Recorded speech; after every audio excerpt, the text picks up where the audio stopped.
Bob Wills was the consummate performer, a natural leader, entrepreneur, and gifted musician.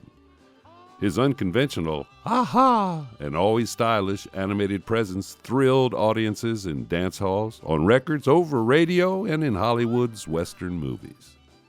His energy lifted spirits when spirits needed lifting. His music made people want to dance. This talented boy from Texas cotton fields who loved family, friends, America, and all things cowboy is remembered today as the king of Western swing. Such is the story of a Texas treasure. James Robert Wills was born in 1905 on a small farm in Limestone County near Caussey, Texas. When he was 8 years old, he and his family traveled by wagon 500 miles to Hall County in West Texas. By 1919, they had managed a down payment on 600 acres and built a yellow farmhouse between the Big Red and Little Red Rivers near Turkey, Texas. Years later, Bob would say, "I got my musical style down between those rivers."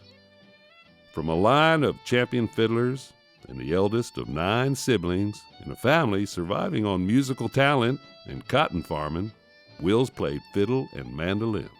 As a youngster, he developed a passion for horns, rhythm, and the movement of rural blues. He grew up planting and picking cotton, playing music, and performing with his family, training young mules to the plow and saddle, and riding horses at every chance. By the age of 24, he had moved to Fort Worth in a series of struggles and successes in the making of the man called Bob Wills. An original member of the legendary Light Crust Doughboys along with Milton Brown, Harmon Arnspiger, and Truett Kinsey from 1929 to 1933, he experienced great periods of creativity, collaboration, and notoriety, thanks in part to his nemesis, sponsor, and Burris Mill president, Pappy Lee O'Daniel. Theirs was a turbulent relationship. And on a hot August day in 1933, Bob would pack his fiddle and head west to Waco, where he organized his own band and built a popular radio show. As it happened, he was destined to move to Tulsa, Oklahoma, which, from 1934 to 1942, became the scene of his glory years, the place where he gained fame, reclaimed his love for horses, trusted intuition, innovation, entrepreneurship, and leadership, and performed as only he and his Texas Playboys could. Powerhouse radio station KBOO became home, and their noon broadcast a veritable institution for listeners.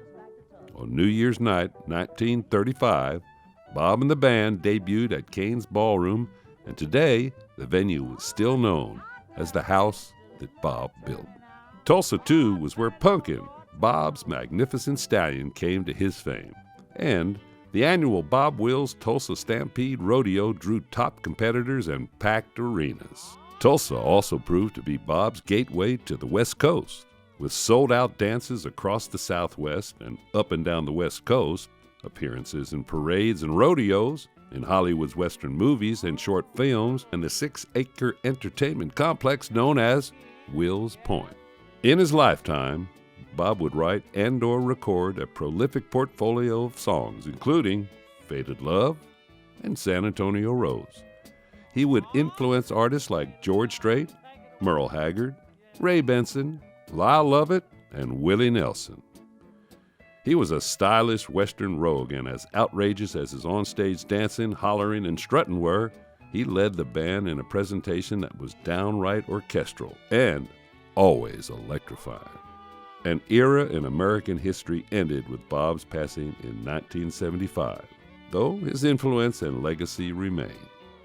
Among his many inductions are the Country Music Hall of Fame, Nashville Songwriters Hall of Fame, Rock and Roll Hall of Fame, and National Fiddler Hall of Fame. He was awarded a Lifetime Achievement Grammy in 2007 and profiled in Ken Burns' country music documentary in 2017. As an ambassador of the true spirit of Texas, and for his lasting contributions, we welcome Bob Wills to the Texas Cowboy Hall of Fame.